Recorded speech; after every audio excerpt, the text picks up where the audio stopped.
Beberapa waktu ke depan, sidang perdana perselisihan hasil pemilihan umum yang memenangkan Prabowo dan Gibran akan segera di-running atau dijalankan.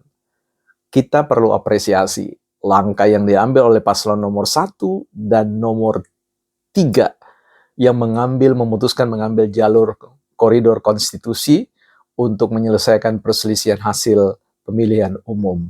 Kita acung jempol. Nah, sambil memberikan beberapa catatan, bukan partai politik. Teman-teman, kita tidak bahas referensi kita dulu malam hari ini, karena ini malam perenungan, malam meditasi, malam semacam penenangan diri untuk menghadapi ya sengketa atau perdebatan, perjuangan yang boleh dikatakan masih membuka ruang, walaupun itu sempit ya, injury time, ini waktu terakhir kali ini, kalau bisa, ada kemungkinan bisa membalik kondisi keadaan, bahkan mendiskualifikasi kemenangan 02 dan menyingkirkan pasangan nomor 2 untuk tidak ikut dalam kontestasi putaran kedua. Ya, itu ceritanya. Apakah itu mungkin terjadi? Sangat mungkin ya, sekalipun kecil persentasenya, yang namanya kemungkinan tetap bisa memberi orang hasil yang besar. Karena itu memang ada upaya ini, dikerahkan upaya-upaya terbaik yang bisa mereka lakukan. Ya, kita apresiasi semua pihak yang menggunakan jalur konstitusi ini. Tinggal bagaimana kemudian kita merenung ya, siapa sebenarnya Prabowo ini ya. Saya mau mengatakan Prabowo itu adalah alumni MK. Ya, Prabowo ya tercatat sepanjang sejarah merupakan alumni terbaik ya. Saya menganggap Prabowo itu alumni terbaik di MK. Kenapa? Ya karena beliau itu sudah pernah mengikuti pendidikan gugatan di MK sebanyak 3 kali ya. 3 masa periode pemilihan. Tentu kita lihat ketika zaman dimulai ketika mereka bersama dengan Bu Mega menggugat hasil kemenangan SBY dan Budiono ya. Untuk kali kedua dalam sejarah kita ya, sebut saja di era tahun 2004, pemilu 2004 di mana SBY dan JK digugat oleh Wiranto dan Gus Soleh ya. Nah, kemudian periode berikutnya giliran Prabowo mulai masuk ya, mendaftar di ya MK untuk melakukan gugatan bersama dengan Bu Mega dan juga JK dan Wiranto. Tetapi di situ reject ya, Mahkamah Konstitusi melakukan penolakan tentang hal itu. Patahlah ya.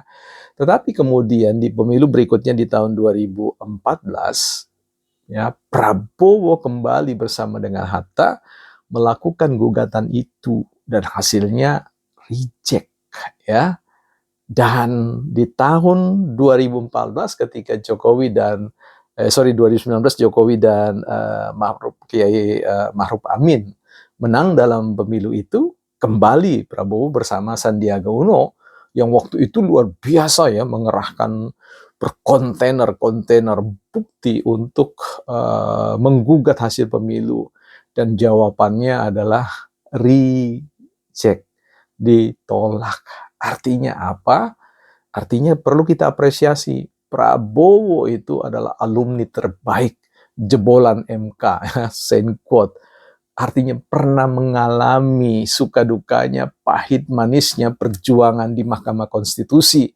Dan saya yakin bahwa Pak Prabowo ya punya banyak catatan-catatan yang membuat dia bisa tidur dengan nyaman. Karena dia tahu persis 3 kali upaya untuk menggugat hasil pemilu dengan semua cara-cara terbaik ya, tidak mampu kemudian membuat MK membatalkan hasil gugatan itu, memenuhi hasil gugatan itu. Jadi dalam hal ini saya kira Prabowo jawaranya kalau berbicara tentang persoalan gugatan pemilu, dan itu harus diketahui oleh pihak-pihak yang lain ya.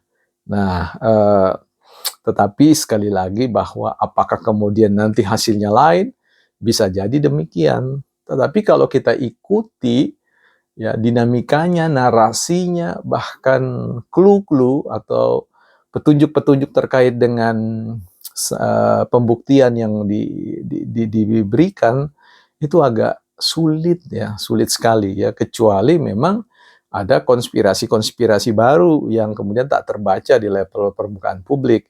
Ya, ada behind story ya. Jadi semacam ada invisible hand, tangan tak tersembunyi dalam konteks teorinya Adam Smith itu kalau berbicara tentang market ya, pasar bebas ya, tapi ini bukan pasar bebas ya. Semuanya terregulasi dengan baik, semua ada prosedurnya, semua membutuhkan persyaratan-persyaratan tertentu agar supaya sebuah gugatan itu bisa dimenangkan surat itu. Jadi catatan kita malam hari ini sederhana saja ya, tidur nyaman, rileks saja menghadapi gugatan, dan tentu kita acungkan jempol bagi semua pihak yang mengambil jalur konstitusi ini tanpa harus merasa bersalah, dan kita juga publik tidak perlu harus mempermasalahkan itu sejauh semua pihak bisa kemudian menghadirkan prinsip-prinsip keadilan dalam konteks pergelaran Mahkamah Konstitusi dan tidak meninggalkan apa yang disebut dengan residu. Artinya jangan sampai ketika sudah diputuskan lagi mulai kemudian mencari celah-celah yang lain ya, apalagi melakukan parlemen jalanan lah, sidang rakyat atau apa yang ya aneh-aneh begitu ya, bukan partai politik.